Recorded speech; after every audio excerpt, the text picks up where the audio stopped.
Well, good evening, everybody. Welcome to all of us who are joining us electronically tonight. Welcome alumni, faculty members, Colgate administrators, family members who might be looking over sophomore shoulders, and most importantly, welcome to the Colgate class of 2023. This is the 9th annual Sophomore Connections at Colgate, which obviously has been shifted to this format in light of current circumstances.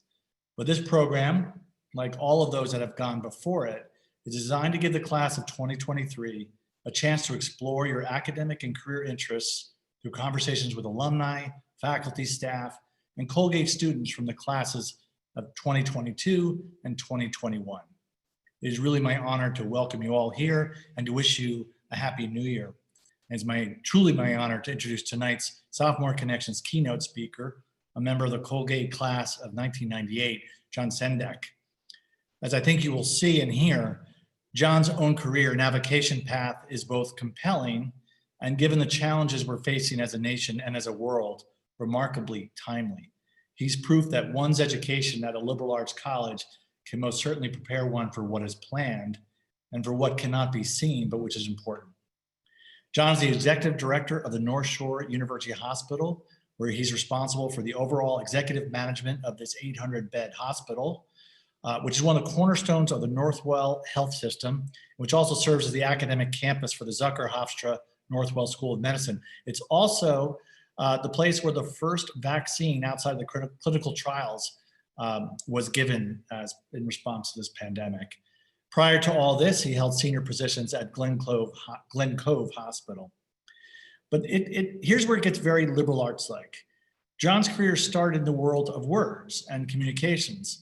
Prior to joining Northwell, Jon worked as a senior account executive at Ogilvy Public Relations Worldwide, working with, among other firms, Pfizer, Merck, and AstraZeneca, all firms that we've gotten to know and pray for over the last several months. After Jon received his degree from Colgate, he received a master's in public administration from NYU, where he holds an appointment as an associate professor of health policy and management. His is a journey through words, through community, through helping others, and into the world of our health and public health. And so all of this is timely for us now. And I'm sure that anyone who's had such a rich journey as Jon has will have much to say to all of you as you begin your Sophomore Connections program. And as you begin thinking, although it's hard to believe, about what will soon be the second half of your Colgate journey. So with that, I will turn this over to Jon, who's a member of the Colgate class of 1998. Jon. Thank you so much, President Casey, for that wonderful, wonderful introduction. And thank you, everybody, for joining us this evening. I'm really excited to do this. I've gotten to participate in Sophomore Connections and its predecessor, Real World, which was a program for seniors for many, many years since I left Colgate in 1998. And I've always wanted to have the opportunity to speak in this way to such a large group of you. So I'm very excited, and I hope you find this interesting. I'm going to spend about 20 minutes talking to you about my story, and I call this Finding Your Root because this is a journey like anything else. But I also say it because one of my earliest career aspirations, when I look back in my fifth grade yearbook, was to be an airline pilot. Something I did not achieve, by the way, but I was always interested in aviation and in thinking about how you navigate your way. And so as I look back on it, I think it's an interesting way to consider this. And you heard much about my story through that brief introduction, but I'm going to provide you with some of the highlights, but also some of the struggles that I went through. And I hope some of it resonates with each of you. So I'm going to start by just talking to you about what I do today. It may seem obvious what a lead executive of a big medical center does, but maybe it isn't. So I oversee a large academic medical center in the New York City area, metro area. My day-to-day responsibilities really include overseeing a $1.6 billion budget. This is not a small business by any means, this particular institution, and it's certainly not like running a small business. It's in many ways like a campus like Colgate. It's a city. It has its own sort of engineering teams and facilities groups and a big kitchen to serve food. It's a hotel where people stay, and there's all the hospitality functions of it. It's a research institute. There's science that goes on. It's quite a bit. It's involved. And so the top executive oversees a team of other executives who are responsible for the various functions, the physician, nursing functions, our other providers, IT, sort of you name it, it falls to me. And as an executive leader, I spend a lot of time thinking about community and how do we look at communities and make sure we're providing the right resources to our communities. Remember that hospitals ultimately exist to serve communities. And so that's a big part of what we're responsible for. We've certainly seen that through this pandemic. I spend a lot of time on philanthropy and fundraising, building relationships with community groups. And then I've got a workforce here that I'm part of and I'm responsible for. 7,000 people work at this medical center and in one capacity or another. And their professional development, their safety, and certainly during the pandemic, their safety were all very important parts of what we do. And so just a brief note about this medical center. It is the flagship hospital of Northwell Health. Think Macy's 34th Street. This is the original. This 23 hospital system was founded right here at this particular location about 25 years ago. And it has blossomed tremendously. This is the area's quaternary hospital, meaning it's the highest level of care that's provided. At an institution like this, not only do we do anything you can imagine at a medical center, but we also do solid organ transplantation, which is something that's done at hospitals across the world, but it's a smaller group of hospitals that provide that level of care. It's the home of the Sandra Alice Bass Heart Hospital and a separate neuroscience institute, and it is a level 1 trauma center. So it's a big place. And as I mentioned, Northwell Health, and President Casey noted this, many of you may have been seeing the Northwell Health organization mentioned in the news, not only around the vaccine, but around New York's response to the pandemic. Well, Northwell is New York State's largest healthcare organization, health system. It's the 9th largest non-secular in the health system in the nation. And it's also New York State's largest private employer. And so it has a big economic impact. $13 billion in operating revenue and a big coverage area. And so how you work with one hospital as part of a bigger system is always very interesting. For those of you familiar with the New York metro area in the map, we start at the very top of the map is northern Westchester, and we work our way all the way down through the Bronx into Manhattan and Staten Island, Brooklyn and Queens, and then we work our way out to the eastern part of Long Island and the North and South Forks. But now let's talk about my time at Colgate, because where I am today is not where I thought I was going to be. My interests at Colgate, and you see it from the photos, I was very interested in the emergency services. I came to Colgate with the plan to be pre-med. My goal was to become a physician. My father was an oral surgeon. I had it in my head that if I like taking care of patients in ambulances, I should be interested in becoming a physician. That was kind of the end game. I was in high school, I had become a New York State certified emergency medical technician and a firefighter.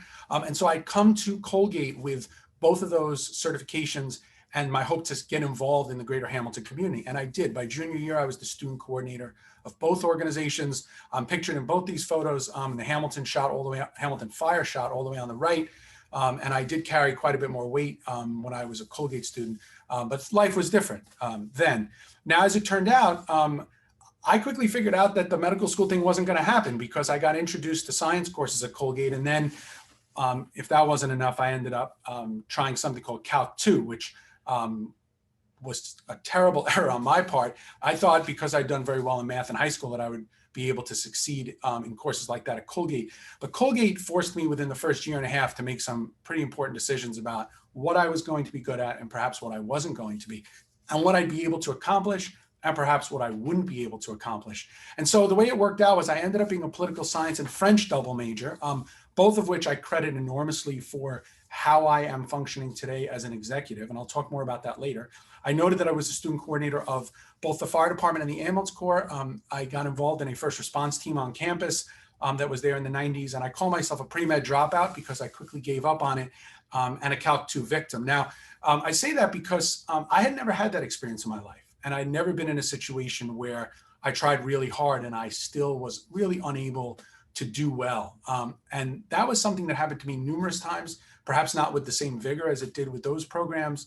But those are things that I look back on and I talk about to this day all the time as defining moments in my life where it was becoming clear to me there were going to be things that I would be interested in, and then there were going to be things that I would be able to do well and take enjoyment in. And I really enjoyed political science at French at Colgate. And I in no way feel badly about how this turned out, but there were decision points.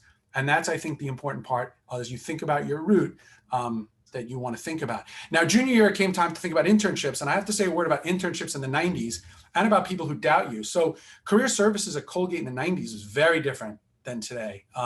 And the team that's there are wonderful folks, and the team that were there were wonderful folks. But the strength of career services in the 90s was around different industries than the ones perhaps that I was most interested in. So when I walked in and said, hey, I think I want to do healthcare management because I love healthcare, but I don't think I'm going to be a provider or a practitioner, they kind of looked at me funny. It was clear that people were unfamiliar, and they had me flip through a list of alums to see if I could find people in this industry. It was really very tricky. If I wanted to do investment banking, well, there was a whole wing for that. But I didn't. And so that was a limitation for me. And undeterred, I started to make my own phone calls that winter and was able to line up an internship coincidentally at the hospital I work at today. It was not far from where I grew up. I thought it would be a great opportunity. And the administration team there agreed to take me on as an unpaid intern for the summer, which all sounded great. It turns out, though, that the person that I reported to was probably the worst person I could have ever gotten partnered up with.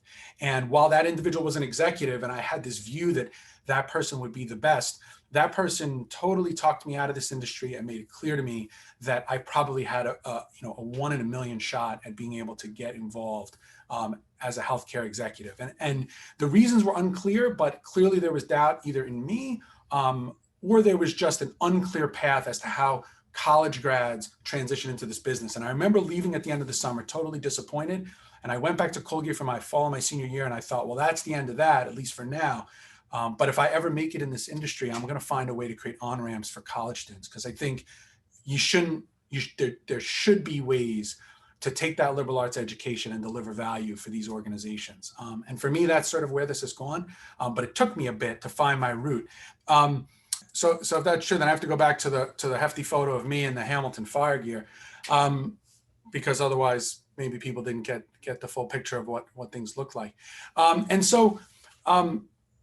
Moving on from internships, I ended up going back to Colgate, and I ended up getting involved in consulting. And I share that with you because, consulting is something that I ended up loving. I interviewed with several firms in my senior year, and I got involved, as was noted in the introduction, in this idea about working for public relations firms. The only interesting part about it was that when I got my first job in public relations through interviews I did with career service at Colgate, the funny part, or not so funny part about it is that I didn't even know what it really was. I mean, I took a job working in a well-known company, but I didn't know what the industry was, and I didn't know what I would be doing. And I have to share with you that for me, that was a very challenging period of time for a lot of different reasons. But getting adjusted to leaving school, all I cared about was this.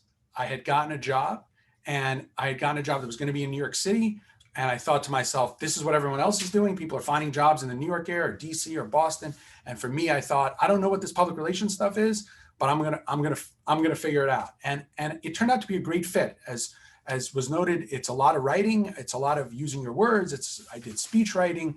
And I mostly worked for pharmaceutical companies, which was really, I have to just tell you, a fantastic opportunity. But it wasn't managing healthcare organizations. And at my root, that's what I was most interested in. But I kept doing it. I felt that this was something that maybe I just needed to continue to give a chance to. I had to continue to work harder. And after about a year and a half at the first firm, I transitioned to Ogilvy, which was the second firm that I worked for, a worldwide firm, very well known. Again, great training, great opportunity to get experience working for an organization.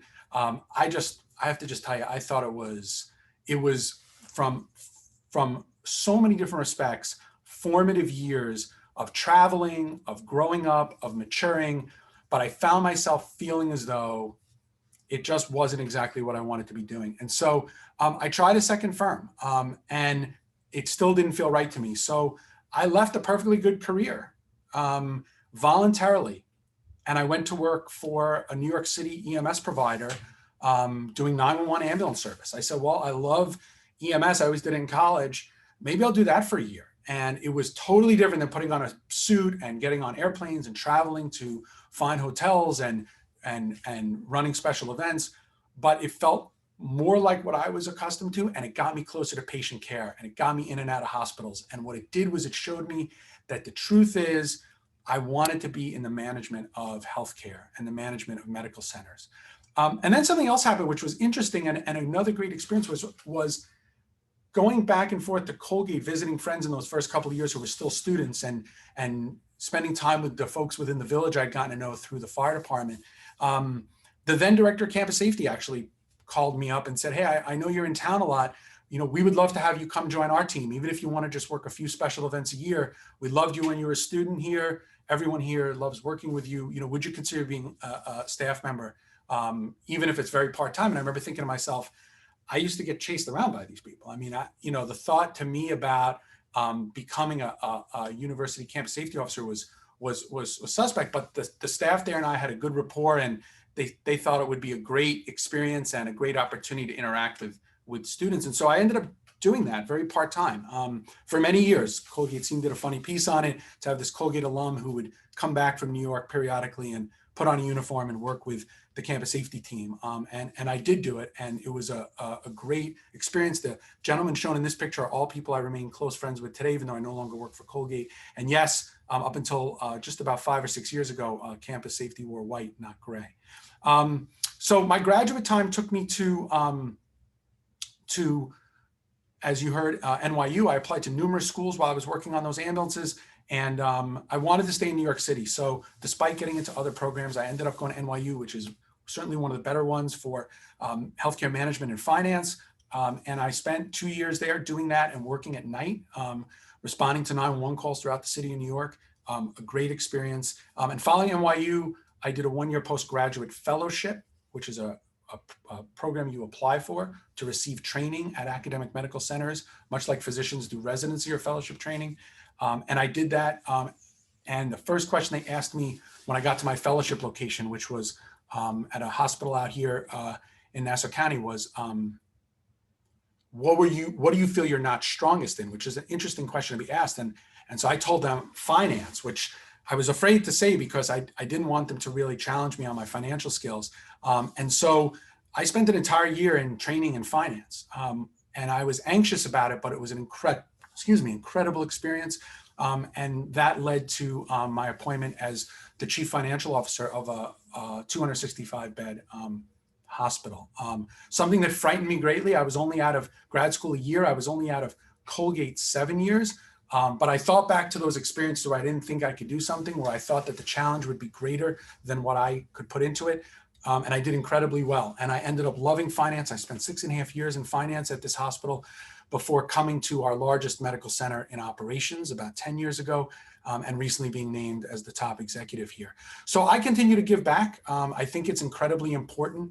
I'd always said if I ever made it in this world, I was going to create on-ramps, and we have 2 on-ramp programs, which Career Services knows very well, to help college students transition into internships, and 2-year management training program here that I started at Northwell Health.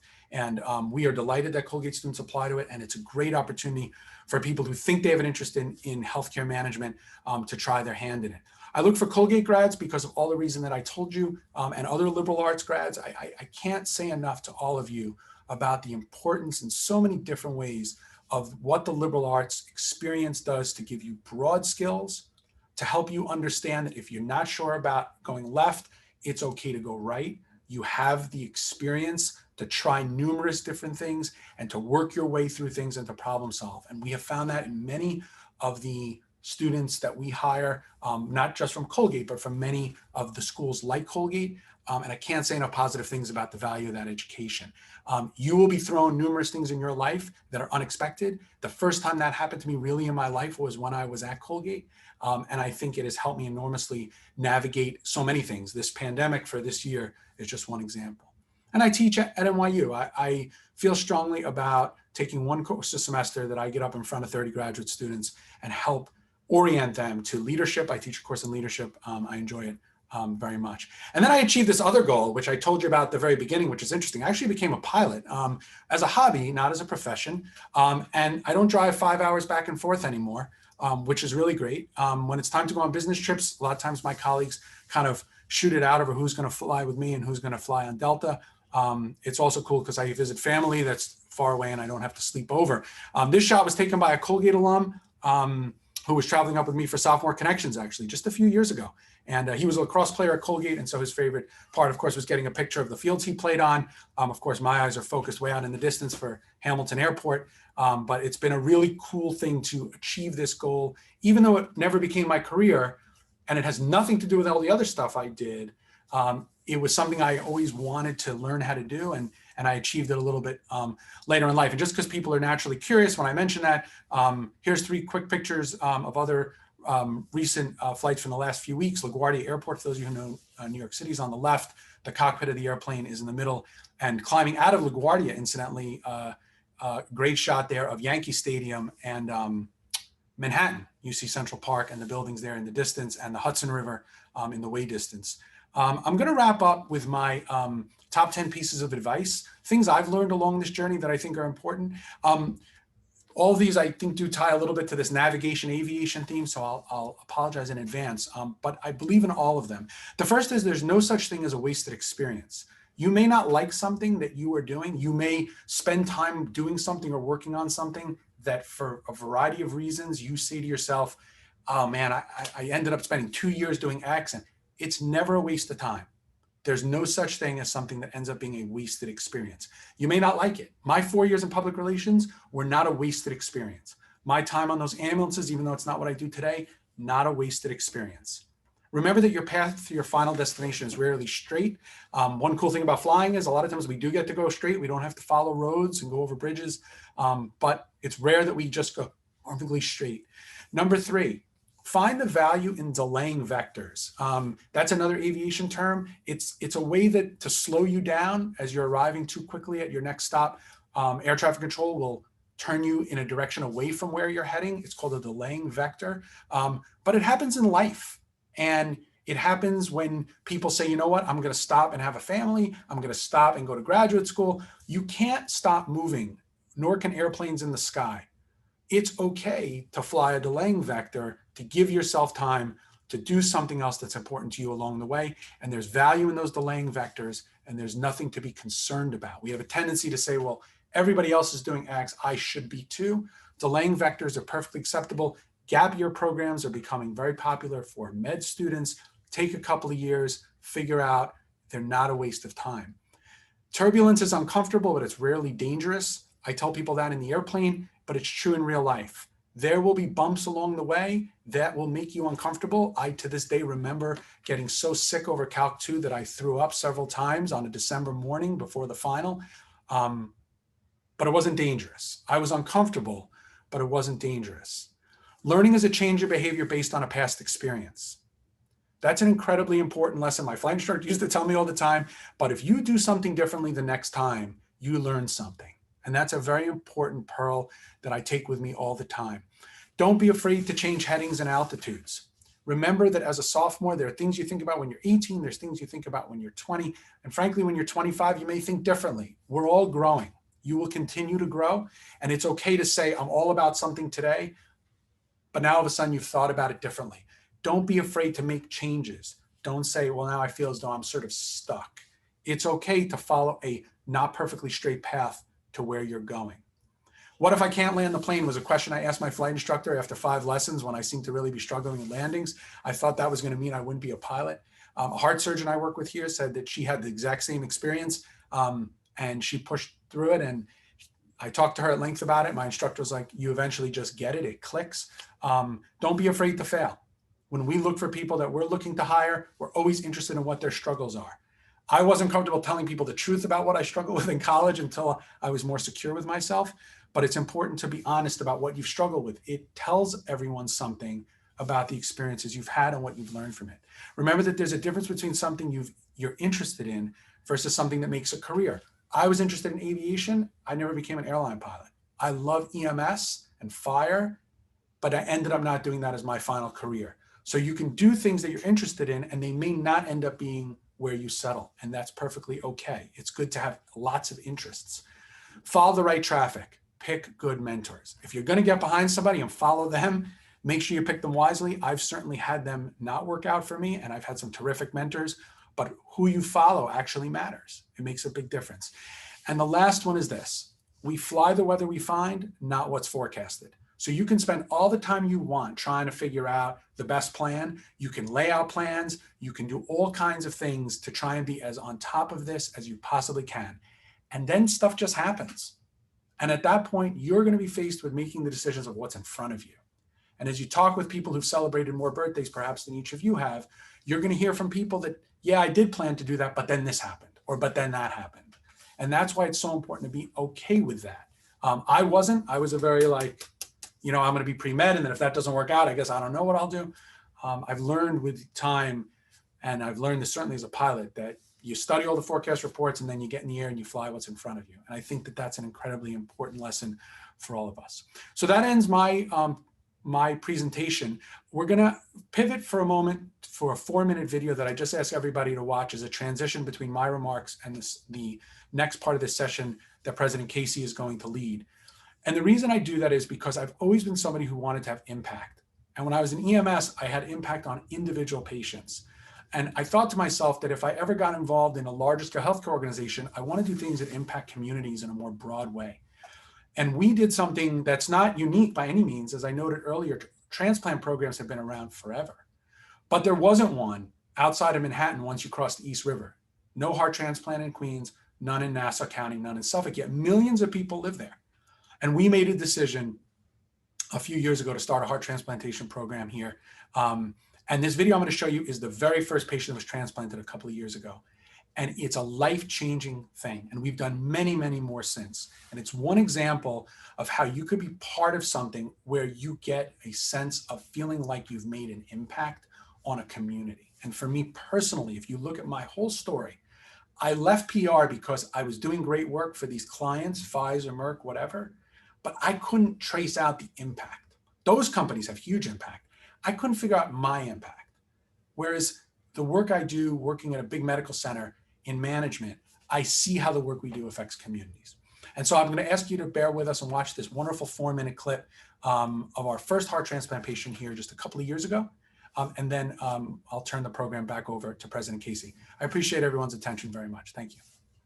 I'm sorry that someone had to lose their life in order for me to preserve my life.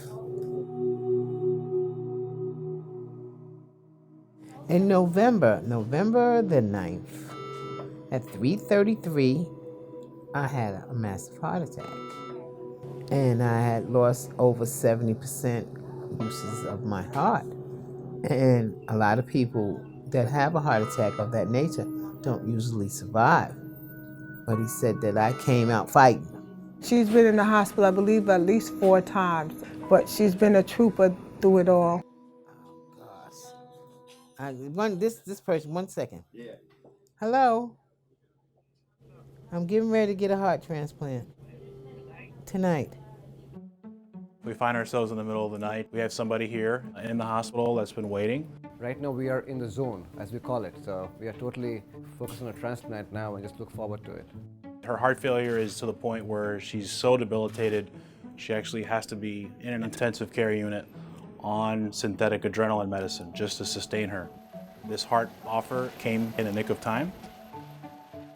The best message to ever get to deliver a patient is that we have a suitable heart that's a match, and seeing that response and seeing how it changes their life, that's what makes this all worth it. I just talked to you yesterday. Oh my God, this lady's a lifesaver.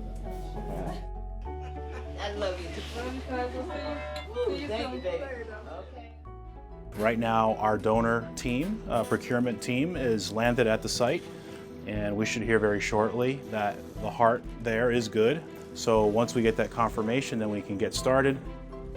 See y'all later, cuz. Bye, guys. I'll see y'all later.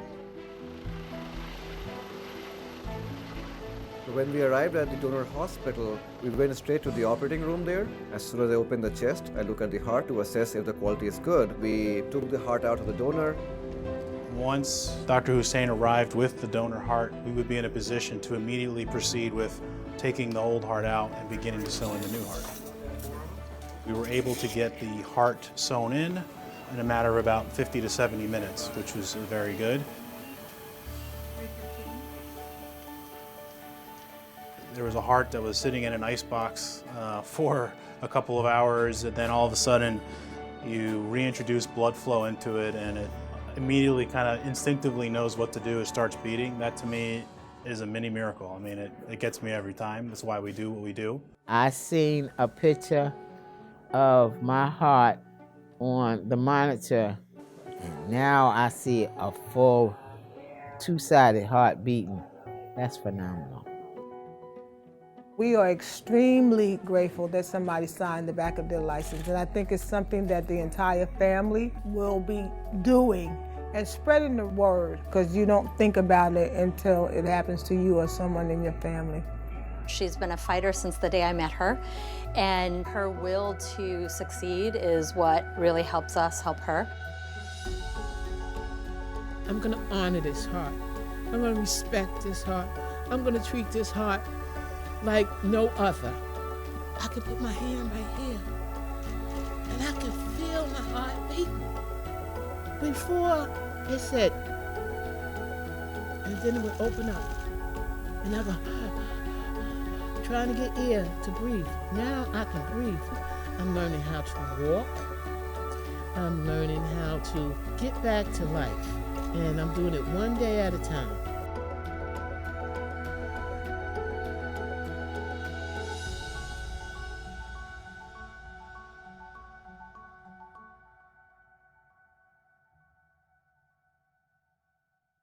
Okay, thank you, John. Talk about inspiration. Thank you for your words. I have lots of questions for you because so many of your top 10 pieces of advice, I could validate any one of them. But I want to open up with which might seem like an unusual way to start, but it's sort of like your point number 7. I want to talk to you about fear. Because in some ways you talked about different types of fear. You had fear of Calc 2, you had fear of finance, you had fear of landing. So is fear necessary? Is it a good thing? Are there types of fear? Just tell me about fear, because it came up a few times.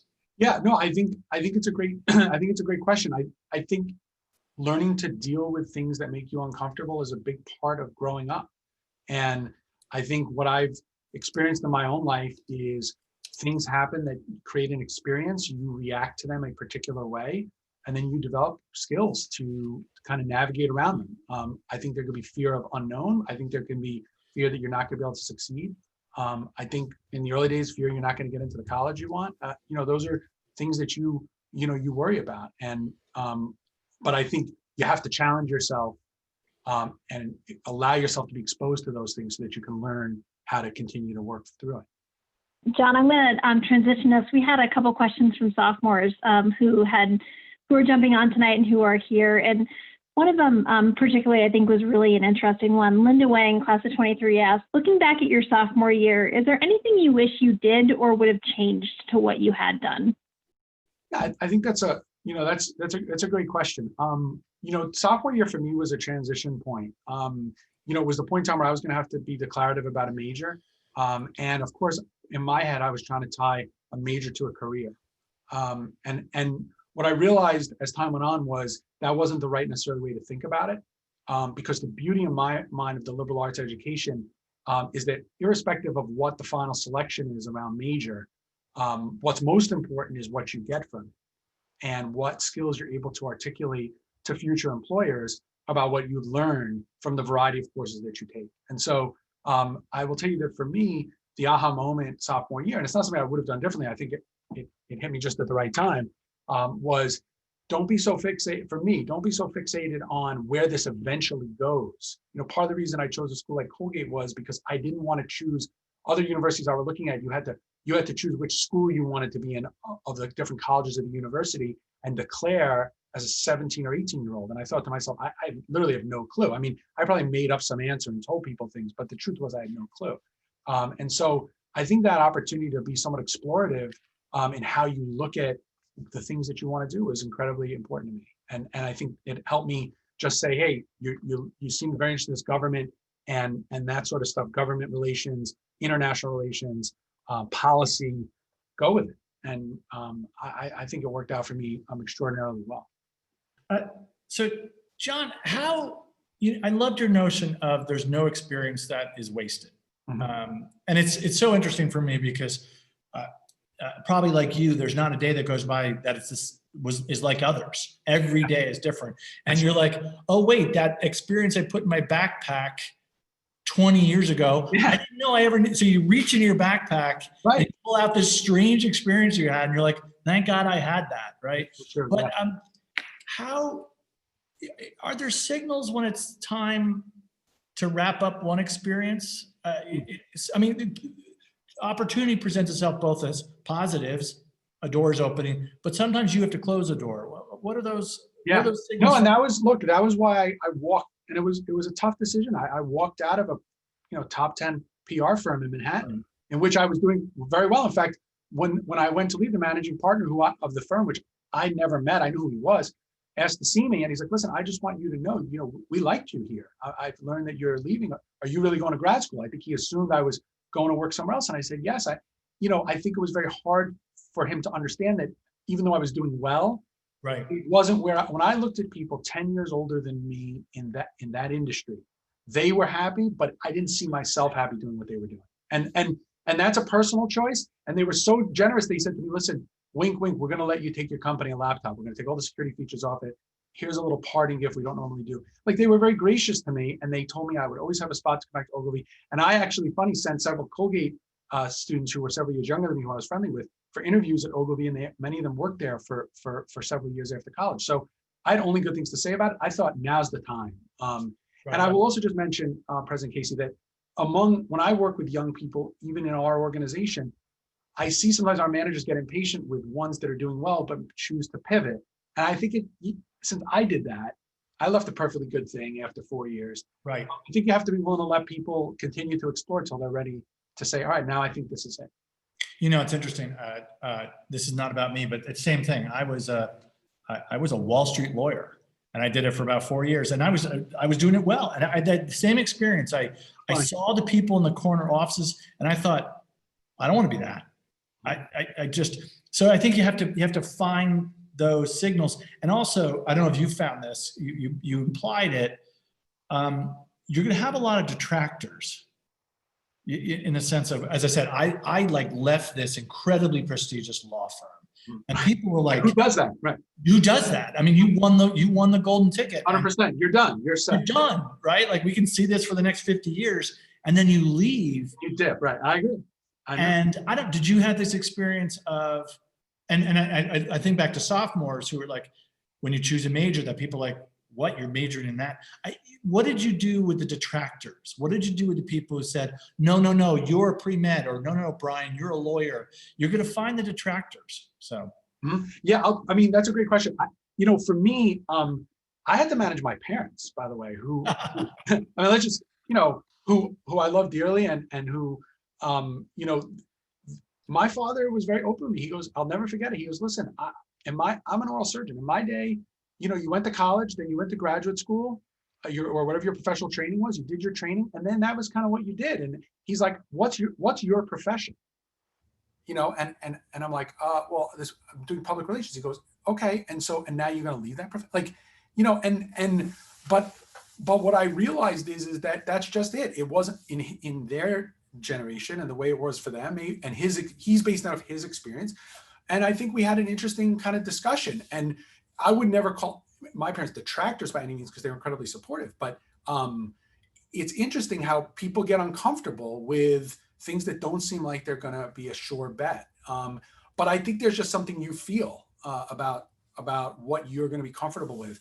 And what I tell a lot of people, and you probably feel some of this, I can tell just by your interactions with the Colgate community since you've come, you love your job. And I love what I do. And I think if you're going to work in something for a long period of time, and you're going to spend so many hours at it, right? You have to really enjoy it. And it may take a little bit of trialing to figure that out. And as you have more birthdays, I think your needs and wants change, and it just, you hope that the two lines start to come together at, you know, at some point. That was for me how I dealt with it. You know, so true. There's something that you raised earlier about things that you're interested in might not be your career, and you just said, you know, you look like you love your job, and I love my job. I don't always like it. I don't like some of the parts of it. Right. It's not all gumdrops and lollipops. It's not gumdrops, and I really fear that we've told students and listened to the class of 23, you know, you're supposed to just find the thing you love and you pursue it, and it's just going to love it all the time, and it's going to be, and so I can make distinctions between, I love this job, I love working for this university, I really do, but I can tell you, it's hard, it's frustrating. There are moments of profound doubt. Yeah. And I don't, back to the point about fear, there's still moments of fear. Yeah. I mean, it's so funny to say that, but there's moments of like, okay, this is terrifying. Yes. What Yes. Okay. Yeah. And for me, and I'm sure you experienced this, last spring when you had to make some terribly difficult decisions. I'm standing here watching patients pile into this hospital. Right. With a disease that nobody knows how to treat or what it even is, with no idea of when it's all going to stop, and there's no book, right? There's no book. And I'm looking at our chief medical officer and our chief nurse and our physician advisors, and we're thinking to ourselves, look, it's on. At this point, you know, this is what you're trained for, right? So you had all these experiences, and so now what are you going to do? Because it's facing you in the face, and I don't think that fear doubt ever goes away. I think you just keep, you keep putting yourself in positions where you use your creativity and your intellect and your personal intellectual and interpersonal skills to drive something in a particular direction. I love people. I think when I look back on why I enjoyed the EMS and fire, why did I voluntarily get up in the middle of the night all those years and run into people's homes that I didn't know for no paycheck? It's not the adrenaline rush. It's I want to see things get better. So I enjoy this industry because there's a public good element to it. I think that for me, I've gotten to find the thing that mirrors all of it. But as I said to you earlier, if I think about what my interests were, right, I don't think it would have taken me here. My interests were different. So I get from notes that Teresa asked you, like, what would you have done different? Tell me about your sophomore year. But one thing about a liberal arts curriculum, unlike, if you had been an NYU undergrad, you would have been in the School of Business or the engineering school, you would have been in this one thing about being at a Colgate is you got to make it up every semester. I mean, there's requirements to make. So what advice would you give on the mix of find those things you're afraid of, and find those things you love? I mean, should there be a mix, or should you just be like, I love this? Or no. Okay. Yeah, no, I think you said it right. And I might have been right as your speakers were coming back on, because that was the question that Teresa asked of her list. And I said, I wasn't ready to make those decisions going to a university that I applied to others where you had to pick the college and then you were making these commitments, right? And what I loved about Colgate, and I said to the students, there's something exploratory here. I think that's worthwhile. Now, what I didn't note, and I appreciate the question, is what do I think the right mix is? Right. And I think the answer is as wide a mix as you can possibly find. Meaning, I will tell you, the language thing for me was never going to be something that I thought I would really pursue. But I started doing it, and I'd done it a little bit in high school, and I ended up doing a double major just because it worked out. I had enough classes to do it. But then I took Spanish on top of French. And I'll just share with you that, I speak Spanish so much to this day. And I worked in a part of Queens that had a heavy Hispanic population, and French Creole and other stuff. So the language stuff to me became something that I'm thinking to myself, I'm so glad that I made that part of my mix. Right. Even though it didn't feel as though it was going to be necessarily related to political science. And I think we do that. We try to look for things that work together because that creates the right wardrobe. I don't know. I think it's good to keep things as mixed up as you possibly can. I don't know when else in life you get that chance. You don't. Okay, here's a question for you, because you've hired a lot of people. Yes. Right. I have hired a lot of people. I have never once asked someone what their major was. That is true. Me, not interested. I mean, I hate to say that to a bunch of sophomores who are picking their major, which is deeply important, but have you ever asked someone what their major was. No, but I have asked them. No, but I have asked them to tell me about, some of their greater struggles. Yes. Because I'm trying to get a sense, and I tell Colgate students this when I come to Benton Hall and do a recruiting session. I'm trying to understand what have people struggled with, because at work you're going to struggle with things, and we want to understand to what degree this is going to be your first time potentially having that experience, or you've had it happen a couple times, and how you dealt with it, right? Because so many of your questions now are behavioral based. So I think yes, it's not been somewhat irrelevant to me about major, no doubt. Yeah, no, I cannot recall a moment. I mean, maybe because I see it on their resume, but I rarely dwell on that line. Or if nothing else, like, oh, that's interesting that you majored in that. Because you get to about it, right. You get to something. Okay, sophomore students at Colgate are in the classrooms for a certain hours of the day, but they're out of the classroom.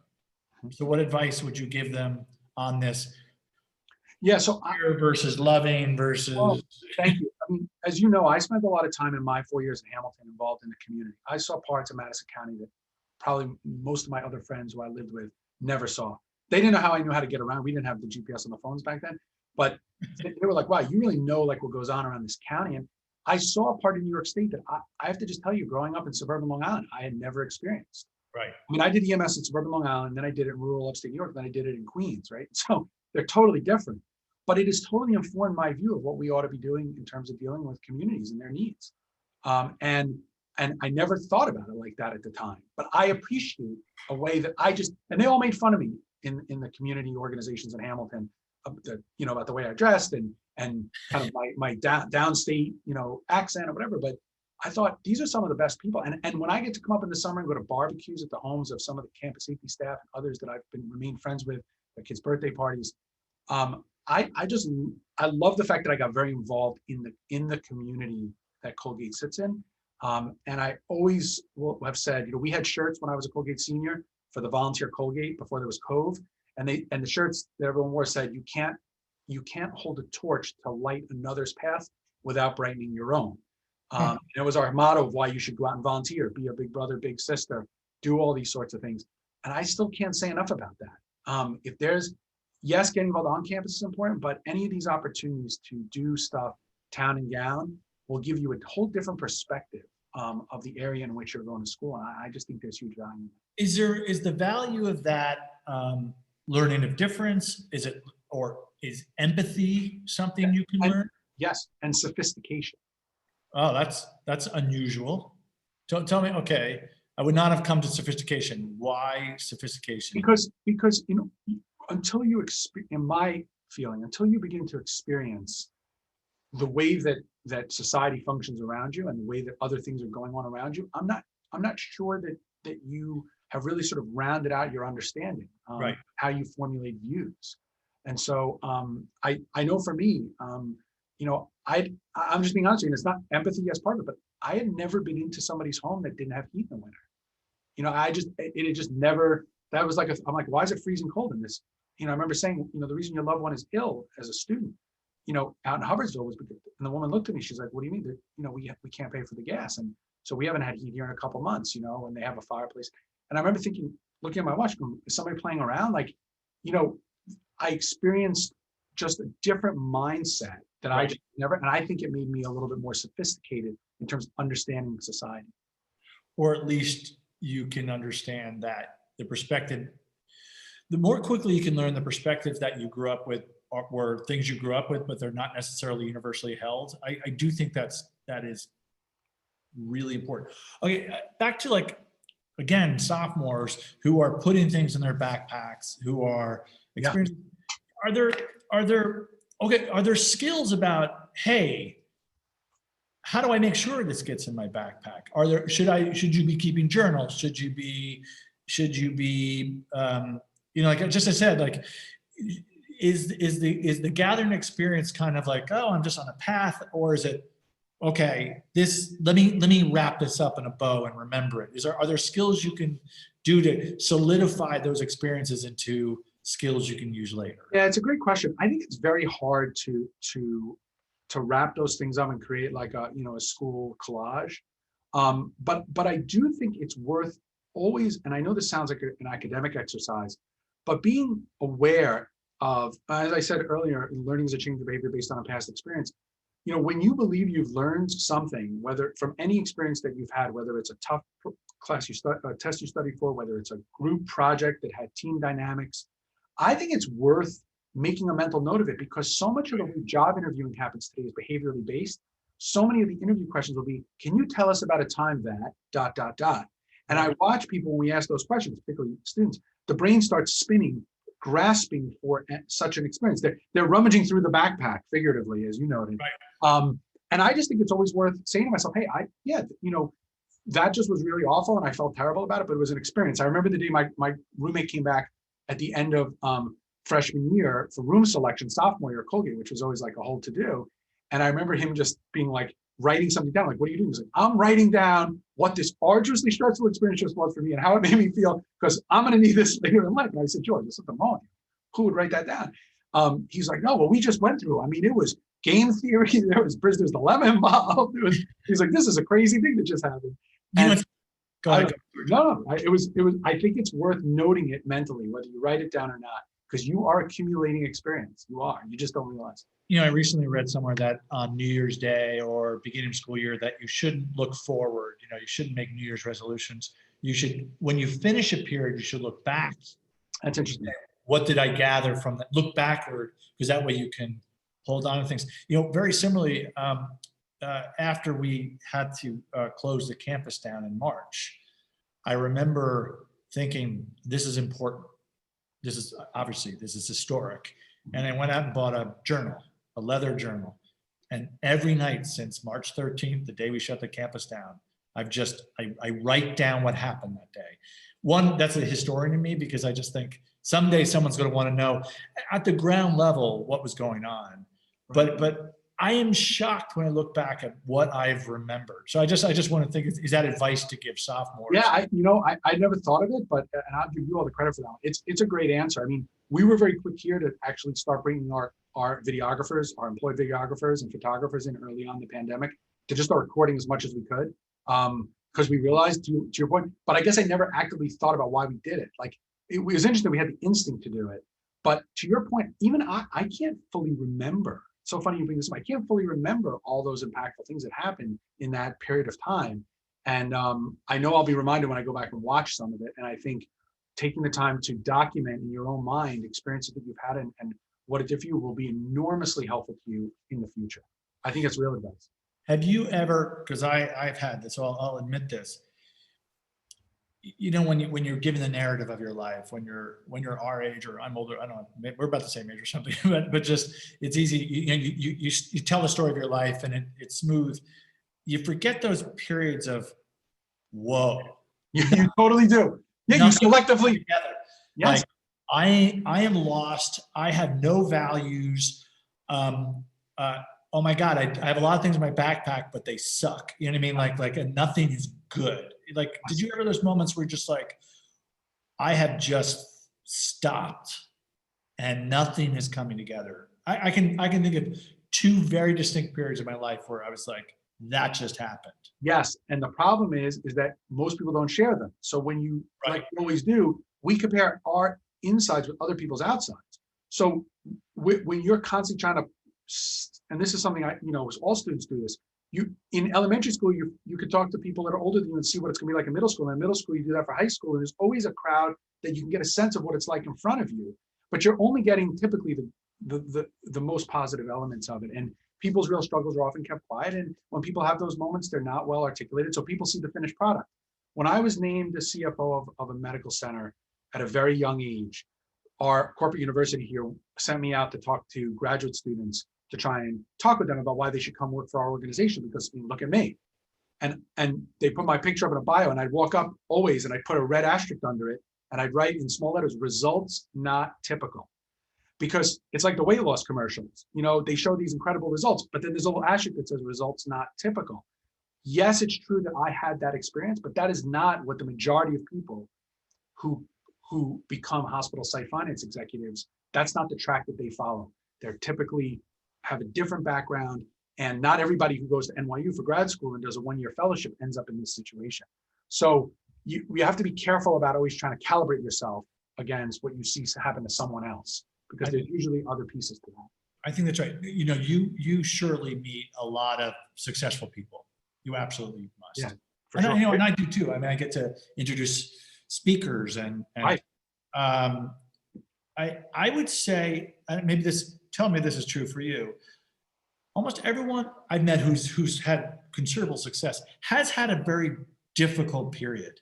I have not met a person who had that kind of, boy, I was going to be a U.S. senator and I just knocked it out. You know, most people that I've met who've achieved something remarkable have had darker periods. Absolutely true. And that's why I say number 2, path to your final destination is rarely straight. I think that's the exception. I think that's why I always find it fascinating to hear about people's stories. But if people are being totally honest, and that's why I was honest in today's talk, you have moments where you're really confused and you take risk and you hope it works out. But sometimes it doesn't. And then you have to be able to, to come up with the next plan. Okay, we don't have that much time, but if I were a sophomore listening to this, I would say, well, how do you know? Like when you walked into this hospital as a CEO, did you have this feeling of like, now I know I'm supposed to be here? No, the answer to that is definitely no. For me, it was very interesting because, as I said, I had the worst internship experience of my life at this place 16 years prior. I don't know how it came full circle. And so, no, the answer is I didn't. But what I did know for sure was that it was I was selected by the board and by the CEO of Northwell Health, and they obviously knew me. I had kind of grown up here in the last 15 years or so. So my view of it was, now it's time. This is what you always wanted to do. And of course, then, within several months, the first thing that happens is, a pandemic, the likes of which no one's ever seen before. I'm like, what the hell is this? I mean, it's like, this wasn't in the plan. Right. Yeah. No, I did at one point go to the archives and read, Colgate did shut down in World War I. Oh, really?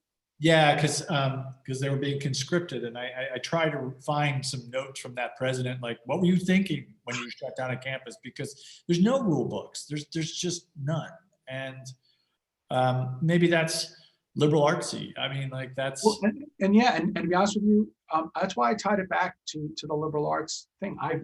There have been things that I have. Let me put it to you this way: there are certain experiences I have yet to have, but I have never felt like I didn't know what to do. And I think that like I've never been through something like this, but I certainly didn't feel like I was totally shot out of the cannon. And this is kind of outside the scope of this talk, but then it's also the value of who you surround yourself with. And I've been very fortunate to make sure, and I'm sure you do with your cabinet, that, I've got VP level people and senior VP level people, many of whom are way senior to me in age and experience, who are just incredible as advisors. And so I feel that made me feel very comfortable that we would be able, as I'm sure it was for you and your team, would be able to figure this out. Yeah, I cannot emphasize enough, get your team and people you trust. Without a doubt. And think about it. One of the first things that was big for us, and as it was for you, because I read most of your stuff as an alum, was you got to communicate. And I thought, well, 4 years of public relations. I don't need ghostwriters to write my stuff for me. Like, I'm going right back to the computer, and I would sit there and just write it. And I loved doing it and filming my own stuff, just like you did. And I thought I had training in this. I had experience. You had experience in this. Right. Right. It's funny how, like, in some ways I started to draw on, and the emergency nature of it. Well, I did EMS. You sit in an ambulance on a street corner scenes, right? And the 911 dispatcher is just giving you every call after every call that you're not sure what's coming. And you learn how to react to that at a young age. Right. And you can learn what other leaders have done. Like and you're like, okay, I remember when I was young watching someone run an organization.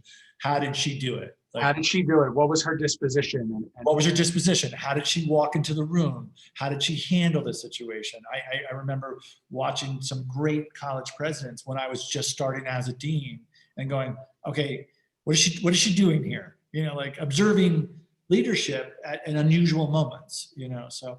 100%. Yeah, we are out of time. I feel like, I know there's hundreds of people listening, but I just feel like I'm talking to you. But any Oddness of this setup.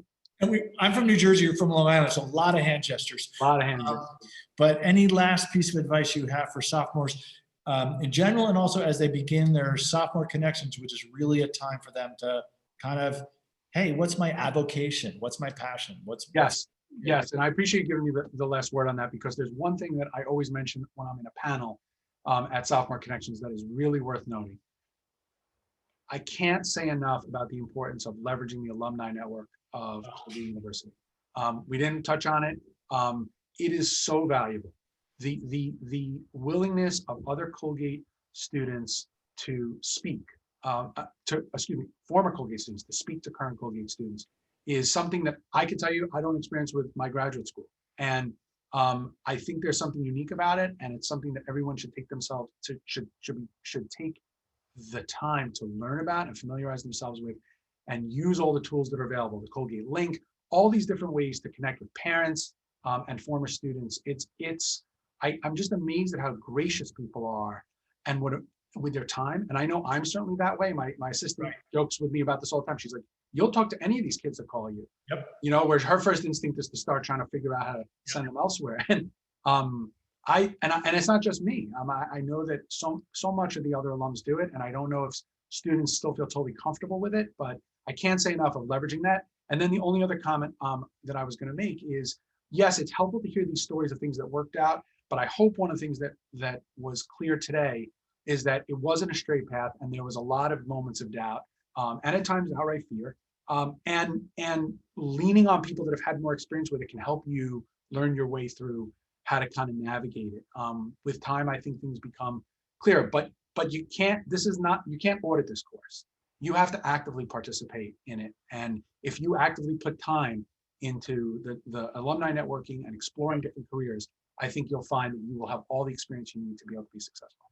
Thank you for spending the time this evening. Well, John, in the middle of a pandemic, for someone who runs a huge, important hospital, to take the time to talk to us was really, I know what your life must be like. So just on behalf of Teresa and all the sophomores and this whole university, your alma mater, thank you so much for tonight.